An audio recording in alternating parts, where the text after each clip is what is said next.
Alright guys, welcome back, and in today's episode, we'll be covering all Week 16 games and giving my predictions and picks for each one. Before we get into things, let's do some Week 15 recap. So I got my lock of the week correct in picking the Eagles over the Raiders. It felt like a big bounce back week for the Eagles, allowing everyone to forget how they performed the previous weeks. So the giveaway pot currently stands at $150, and there's only 3 weeks left to go, Week 16, 17, and 18. So I'm picking my giveaway winner very soon. So just make sure you guys like and subscribe to enter the giveaway and comment on the videos. The more comments you have, the better chance you have to win. And before we know it, this NFL season is going to be over. So it's the easiest giveaway you guys can enter. Just make sure you guys like, subscribe, and comment, and you guys will be entered. And then my Week 16 start of the week is Jacoby Brissett versus the Falcons. I think the Falcons are prone to giving up a lot of passing yards, especially if the Cardinals have been playing like how they have been recently. They always are playing from behind and just gives Jacoby Brissett the free roam to run the offense and air the ball out and have a lot of pass attempts. So I don't hate that call right there. And then go right back to Week 15 Player of the Week. We have Trevor Lawrence versus the Jets. He finished with 330 passing yards, 5 passing touchdowns, 51 rushing yards, a rushing touchdown, and 136.7 passer rating. I think it's arguably his best game of his NFL career so far. You maybe can finally say he's growing into his potential of a number one pick. He looked really good out there. I know it was against the Jets, but can't discredit Trevor Lawrence. He can't pick who he's playing against. So that's my Week 15 Player of the Week. All right, and let's get right into things. Our first matchup, we have Thursday Night Football. We have the Rams versus the Seahawks. This first game was a couple weeks ago. It was a close win for the Rams. But I'm curious how this Rams offense is going to look without Devontae Adams if he doesn't play. I saw he was ruled doubtful with his hamstring injury he got last game. And he's a big part of the Rams offense, especially in the red zone with his Matthew Stafford's connection of either the slant or fade. And I think that him missing this game is very big for them, especially with how great of a route runner is. He's 32 and he's still one of the best route runners in the league and playing like one of the better receivers in the league still at his age. And I think it's going to be a big missing part of this Rams offense. But then going over to the Seahawks, staying on the offense, I just feel like offensively they haven't been looking as good as they did at the start. At the start, they were dominant. Well, they're still a good offense, but I'm just wondering if teams have figured out Sam Darnold, Jackson Smith, and Jigba in the Seahawks offense. Definitely not as explosive as it was. And if I'm picking this matchup, I just like taking teams that are trending in the right direction. And although the Seahawks have been winning, it hasn't been convincingly. So I'm taking the Rams. I think they're just trending in the right direction, and I just need the Seahawks team to be able to score better on offense. So I'm taking the Rams in this Thursday Night Football matchup. All right, next up, we're at the state of the season. We have some Saturday games. We have two. The first one, we have the Eagles versus the Commanders. Like I mentioned earlier, the Eagles had their bounce back week after playing the Raiders. They had forced the Raiders to a shutout. Even though it's against the Raiders, it's still very impressive to allow 0 points to team defense. Definitely a bounce back week. And I think offensively as well, they had a pretty solid game. They're another favorable matchup with the Commanders, especially after the Commanders announcing they're pretty much shutting down Jaden Daniels for the rest of the season, essentially telling everyone that they're trying to lose out and get a higher draft pick. I think this Commanders defensive line is going to need to step up in this game to have any chances versus the Eagles. I think Saquon Barkley throughout the season has been getting better and better. Without Jaden Daniels, I don't really see the Commanders having a chance of winning this game, so I'm taking the Eagles in this Saturday matchup. All right, and then our second matchup, we have the Saturday night matchup. We have the Packers versus the Bears. If I'm not mistaken, this matchup just happened 2 weeks ago, and the Packers won that one in a close one. And the Bears showed that they're a legit team, especially playing against a Packers team pretty well. Even though they lost the first time around, they're finally getting back linebacker Tremaine Edmonds, one of the leaders of their defense, middle linebacker. I think that could be a very big reason why they might win and split the series. The Packers just come off a tough loss against the Broncos where I feel like their secondary cost them, the Packers especially. Bo Nix arguably had one of the better games of his career, threw all over them, allowed 34 points against the Broncos offense, which isn't bad, but it's definitely not that good, and especially with the expectation we have for this Packers defense, it was pretty embarrassing. But in picking this game, I'm taking the Bears in this Saturday night football matchup. All right, next up, we have the Bucks versus the Panthers. The Bucks are on a 2-game skid. Luckily, the Saints just upset the Panthers last week. I think they won 20-17 on a game-winning field goal. So essentially, this game could very well easily be for the division. It seems this Bucks defense needs to step it up if they want to win this game. They just allowed Kirk Cousins and Kyle Pitts to torch their whole defense, and Kyle Pitts had the best game of his career, and Kirk Cousins went back to vintage Kirk Cousins in that game. He always dominates the Bucks defense. And I just feel like the Panthers, on the other hand, they need to be more consistent as well. You just can't be a team that loses to the Saints and beats the Rams. That's just not a good look. They were trending in the right direction, but I'm hoping it doesn't take away all the confidence this team had.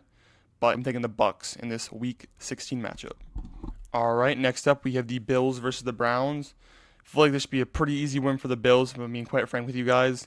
This Browns offense is no match to keep up scoring with Josh Allen and the Bills. I think last game, Shedeur Sanders had his worst game of his career.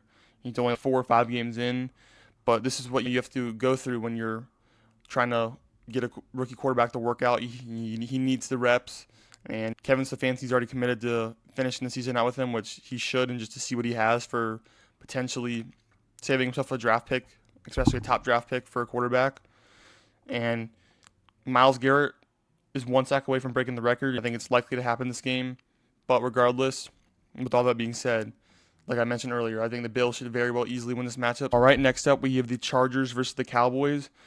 Chargers are coming off a very big win against their division rival, and they pretty much just knocked the Chiefs out the playoffs officially. I think this is the first time in 6 or 7 years, I want to say, that the Chiefs haven't made the AFC Championship, at least. So we're definitely getting a new AFC representative for the Super Bowl, and probably an NFC. I don't know how well the Eagles are going to be doing this year. I just don't see the Eagles really, at this time, running it back. So I think the Super Bowl matchup's going to be definitely a different one and be more interesting. And I think this Chargers defense in that game is looking legit. I had the Chiefs offense stumped even before Patrick Mahomes went out. The bad news coming out of Kansas City, obviously, is Patrick Mahomes tearing his ACL. But even before then, the Chargers defense was really good. But I can't wait to see this Cowboys offense versus Chargers defense. I feel like it's a 5-star matchup. One of the better offenses versus one of the better defenses.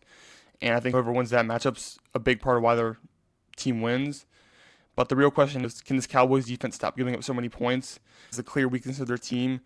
I think they had like a decent two game stretch where they looked pretty good after trading for Quinnen Williams, getting a couple of their players back from injury, but it's going right back to a bad defense, let the Vikings torch them. So for that reason, I'm taking the Chargers in this Week 16 matchup. All right, next up we have the Jets versus the Saints. And both the teams are competing for the number 1 overall pick. Although the Saints keep winning against good teams, the Bucks and the Panthers, they're being the spoiler to officially win the NFC South. But going over the Jets, they just got embarrassed badly against the Jaguars defense. They got abused so badly that the Jets had to fire defensive coordinator Steve Wilks, who's pretty highly regarded in NFL circles. But I just think both teams at this state of this season just need to give more opportunities to their young players to see what they got and if they have any bright spots for next year. But one player that I feel like has been a bright spot has been Tyler Shuck. I think he's looked very solid, especially for a second-round quarterback. And that's why I'm picking the Saints in this Week 16 matchup. I just don't see the Jets winning this one, especially if Brady Cook's starting again, and especially with how bad they've just been performing as a whole team. So give me the Saints in this matchup. Next up, we have the Vikings versus the Giants. I feel like J.J. McCarthy over the past 2 games has had pretty solid games. I think he just needs to continue this good play. All those Vikings offenses look pretty good, like I mentioned, the last 2 games. For some reason, they just still can't involve Justin Jefferson. You see right over there, he's at 832 receiving yards. We're going to have to see if he can crack 1,000 receiving yards this year. And if you asked me that before the season started, I thought you could easily say that's a lock for Justin Jefferson to record over 1,000 receiving yards. But he's getting open. It's just he needs better quarterback play. And J.J. McCarthy's been doing that over the last 2 weeks, but you just can't get him involved. And then going over to the Giants, it's always fun to watch Jackson Dart. He's just a natural playmaker. I just sometimes wish he had a better defense around him and to support him. And I can't wait to see how the Giants are next year, especially with getting Malik Neighbors back and Cam Scatterboot and a top draft pick. But if we're staying on this season, give me the Vikings in this Week 16 matchup. All right, next up we have the Chiefs versus the Titans.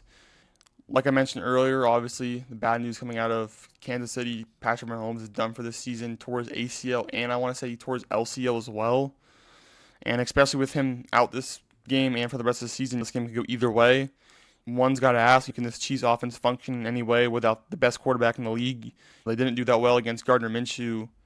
And the one thing I can trust, though, is his Chiefs defense, especially against the Titans offense. But it honestly would be almost better if they just lose out to get a higher draft pick and the last place schedule and just get more weapons around Patrick Mahomes. I think the fault with many Chiefs fans and some NFL fans is we over-credited and overvalued this Chiefs roster with a bunch of aging veterans. And I think a lot of the time Patrick Mahomes just masked the holes. But I think it was just too much to overcome this year, and I think the Chiefs will be back next year. I think it's just a wake-up call that they needed. And then going over the Titans, The one bright spot about them, especially offensively, is can Tony Pollard continues a good stretch against an elite run defense. I think the Chiefs are one of the better run defenses in the league. They always shut down the opposing team's top rushing attack. And Tony Pollard over the last 2 to 3 games has been very good. But regardless, I'm taking the Chiefs in this Week 16 matchup. All right, next up we have the Bengals versus the Dolphins.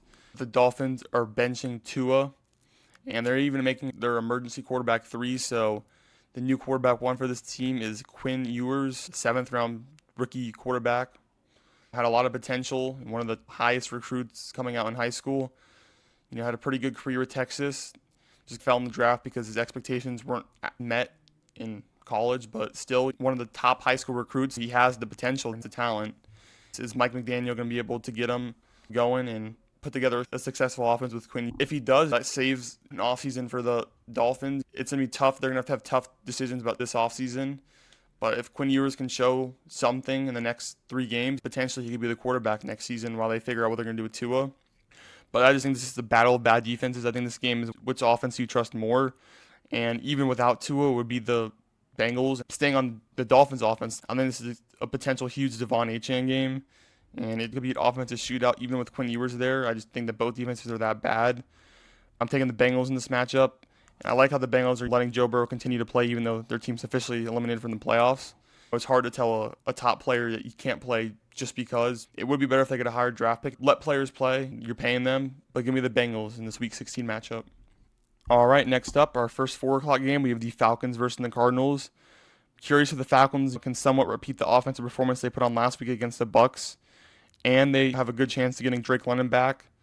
And then going over to that Falcons defense, can James Pierce Jr. put together another great performance against the Cardinals?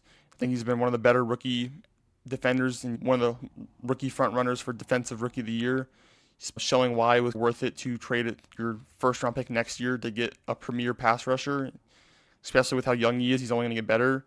He's had a really good rookie season. But going over to the Cardinals, I'm just curious if this Cardinals team can get healthy, get Marvin Harrison Jr. back on the field. And if not, is Michael Wilson going to continue getting his workload that he's been getting?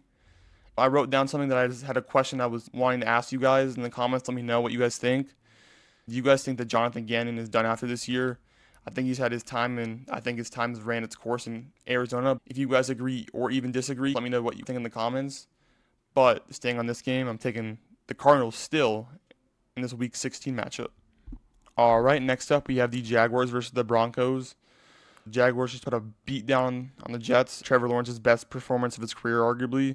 The Jaguars, especially in this game, they have to be able to replicate it some way, and they have to be able to run the ball effectively.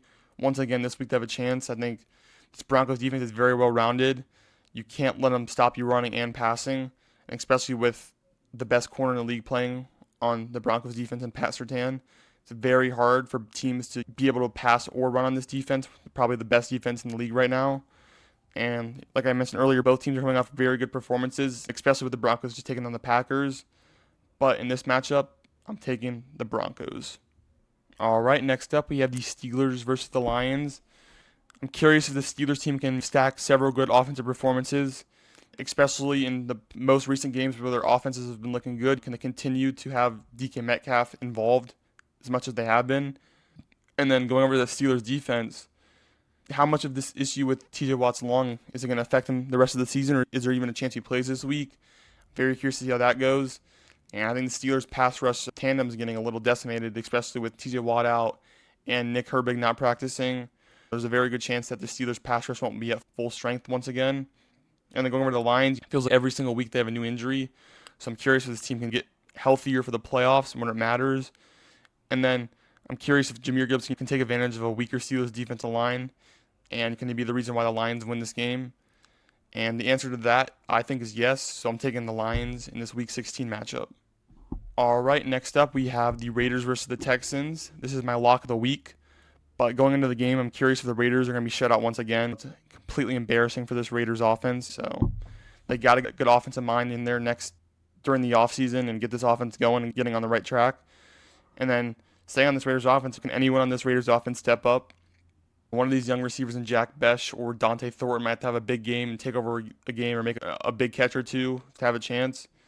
And Same with this defense. Max Crosby can't be the only one doing stuff on this defense. So someone on this Raiders team, offense or defense, has to step up to have a chance in this game. And then this Texans team just continues to trend in the right direction. Their offense is getting better and better, just put up 40 points, if I'm not mistaken. And their defense is getting better and better. Arguably, like the Broncos, one of the best defenses in the league. I think there's a very good chance that in this game that Will Anderson and Danielle Hunter can take over the game. So for that reason, I'm taking the Texans in my lock of the week. All right, next up we have our night game for Sunday night. We have the Patriots versus the Baltimore Ravens. I'm curious if the Patriots are going to be able to recover after blowing a pretty bad lead against their division rival on the Bills, especially with the Bills one game back, if I'm not mistaken, on their tail. I just want to see this more specifically, can this Patriots defense get back on track? Like I said, they're one of the better defenses in the league too, and they just gave 35 points against the Bills. I think they were up like 14, 17 points. I felt like the Patriots had a pretty good chance of securing the victory in that game. Going over to the Ravens, can this Ravens offense perform? I feel like they've been pretty subpar. Part of that could be because of Lamar Jackson's injury that I think he's playing with. I don't think he's fully 100%. And I feel like this is pretty much a must-win for the Ravens, essentially, while they're still behind the Steelers. I want to say they're one game. They have to win this one against a very good Patriots team. And quite frankly, I don't think they're going to do it. I'm taking the Patriots in this Week 16 Sunday Night Football matchup. All right, and then our last one, we have Monday Night Football, the Niners versus the Colts. I'm curious if this Niners team can stay in the race for the NFC West. I think they're one game back. I think they're 10-4, and the other two teams are 11-3, which they play this week. So this is the week for the Niners to capitalize. I'm curious in this game which running back's going to take over the game. Is it going to be Christian McCaffrey and Jonathan Taylor, arguably the two top running backs in the league this year? And I'm curious if Phillip Rivers is going to be able to pull off a crucial win. I think both teams really need this win right now, both to stay in their divisions. But when it comes down to it, I'm taking the Niners in this Week 16 matchup. All right, guys, and that wraps up the end of my Week 16 game predictions and picks. Don't forget, like I always mention, it's the easiest giveaway you guys can enter for $150 currently. Just like and subscribe on each video, and the more times you comment, the better chances you have to win. And I'll see you guys next week for my Week 17, crazy to say, game predictions. And I hope you guys have a good holidays.